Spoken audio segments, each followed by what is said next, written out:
Karlo klausė, jūs pradėkit prekiauti, o ne investuoti. Ne, aš kaip tik, žinokit, Karlo tikriausiai tu prekiauji ir jau turi patirties ir kalbi iš savo dabar pozicijos, bet gerai pagalvok, kiek patirties turi ir per kokį kelią praėjai. Nes žmonės dažniausiai galvoja, kad oi, nusipirkau mokymus, mėnesį 2 ar 3, jeigu jau ten 3 iš viso šūstri. Nes pas mumis yra 3 mėnesių mokymai ir 9 mėnesių praktikai. Galvoja, kad praeis visą šitą mokymą savaitės ar 2 ar kažką pradės kopijuoti ir iš karto pradės uždirbti pinigus. Ir čia yra labai klaidinga. Kad pradėti prekiauti yra labai daug išorinių faktorių. Vienas faktorius tai yra techninė analizė, reikia ją išmokti.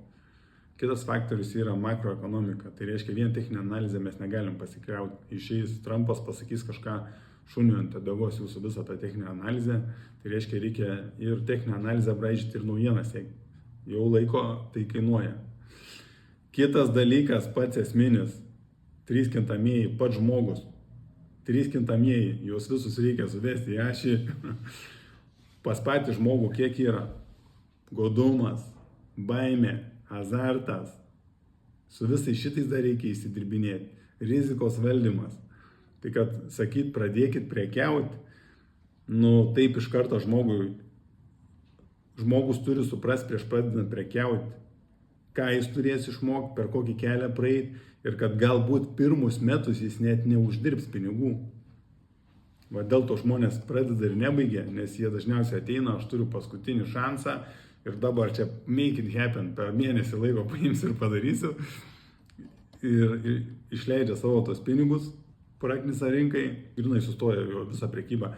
Tai žmonės, jeigu einat prekiauti, turi suprasti, kad yra mokymosi procesas. Ir mokymosi procesas gali užtrukti metus, jis gali užtrukti 2 metus, jis gali užtrukti 3 metus. Ir nebūtinai jūs busit pelningi per tuos metus, gal net praradinėsit pinigus per prekybą.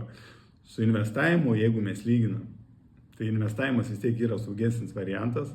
Rinka šokinėja, taip, volatilumas yra, taip, bet pažiūrėkit, Warrenas Buffettas, įsimintiniausias tikriausiai visų laikų investuotojas ir jis 70 metų investuoja. Per 70 metų buvo kažkada ir turtingiausias pasaulyje žmogus, per 70 metų jis turėjo 14 krizių, 14 korekcijų ir jis nepardavė per tas korekcijas, o dapirkinėjo.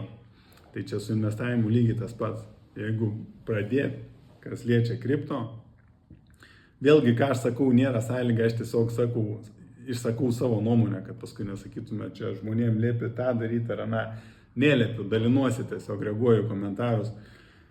Kaip tai geriau pradėti nuo saugesnio, paprastesnio kelio ir jeigu jau su investavimu uždirbot pinigus, tai paimkit tą priedą uždirbimo ir tą priedą, tą, ką uždirbot investavimu, investuokit į save. Į mokymus, į prekybą, į kažką, jeigu norite eiti tą rizikingesnį kelią.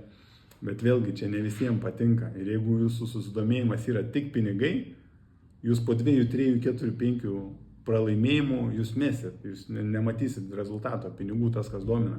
Bet jeigu iš principo jums įdomu, kaip viskas veikia, tada yra potencialas perkasti šitą žaidimą. Ir tai 1 iš 100 tik pavyksta. Toks yra procentas.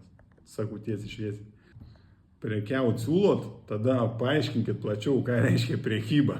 Nes tiesioginė tos žodžio prasmė ten yra statymas, kaina kris ar kils.